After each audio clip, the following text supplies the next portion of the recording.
swing at the toss or toss at the swing.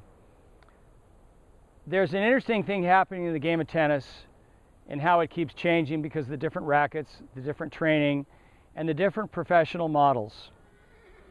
So when I was learning the game from Blackie Jones, he would do a drill where he would ask the server, he'd say, there's two parts of this thing. There's the toss and there's the swing.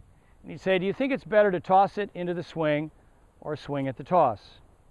And his premise was that all the rhythm of the serve was based on where the toss was located. So before I try to demonstrate with the sun in my face and the cameraman at risk, I want to digress yet again. On the Tennis Channel, they showed an exhibition match with Rod Laver and Bjorn Borg and Eli Nastase and Arthur Ashe. So these were players that were very good in the 70s. And they all had one thing in common. They all appeared to toss the ball just high enough to hit. Not a one of them had an overly high toss. It's important I say that. Not a one of them had an overly high toss. Now, they had all learned to play in the 60s when there had been a rule that you could not jump when serving. You always, at one point, had to keep a foot on the ground. You could not jump. And they changed that rule, I think, in the late 60s. But again, Laver, Nastase, Ashe, and Borg tossed it just high enough to hit. If you also look at sort of highlight footage, McEnroe's toss was just high enough to hit, as was Connor's. Now, along comes Steffi Graf, and you can see this with an exorbitantly high toss, unusually high. And the announcers would even say, well, we don't recommend that, but Steffi's got a pretty good serve. Well, I think what happened was that Sharapova and Safina and Ivanovic and many of these others were 8 and 9 and 10, 11 years old when Steffi ruled the world. And I think somehow they got the idea of tossing the ball way up in the air. And you see them do it all so that they're swinging at the toss because the toss is so darn high. They're swinging at the toss and varying the swing because of the toss. Worse, I was sitting behind Ivanovic when she played at the WTA at Stanford. If anybody knows her, I would love to get a referral there because I honestly think I could help. And what I noticed was the toss was at different heights and different locations for all serves. She was followed by Kirilenko, who's got a great serve, and all tosses were the same.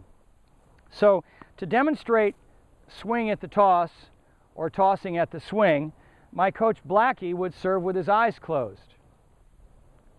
And I will try the same. And cameraman, you might take one step to the right because something really bad could happen, to your left actually. But this was Blackie Jones, and I think I can do it. Now, it's not going to be a great serve, but it's really going to be a serve where I'm not looking. Maybe I should even take my glasses off so you can see that my eyes are closed. I could lose an awful lot of internet credibility if I foul this one up. But Blackie would be demonstrating sort of a rhythm, and you had to feel where the toss was, and you had to feel where the swing was, and I'll be darned if Blackie couldn't get the ball over the net and in.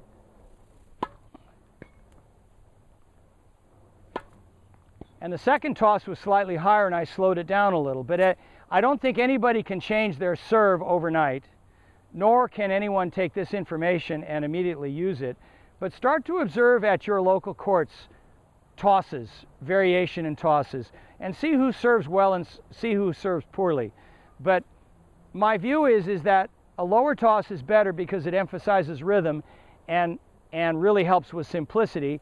And the higher toss is sort of a dead end that a lot of the players have gone down that really doesn't help them. Even last year at the US Open, it was very windy, and Soderling had a very tough match against Federer, and afterwards commented about the wind, but he learned to play indoors. And I thought to myself, no, that's a terrible excuse. What really happened is when he was a kid, there wasn't a coach that said, look, man, you're a great player, but this toss doesn't make any sense.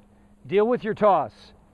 You're tossing the ball into the swing, and many times for the serve, poor tosses are the cause of poor serves, not poor swings. Toss it into the swing. Blackie Jones, I was so lucky to have a coach like that when I started, and hopefully some of this is helping you.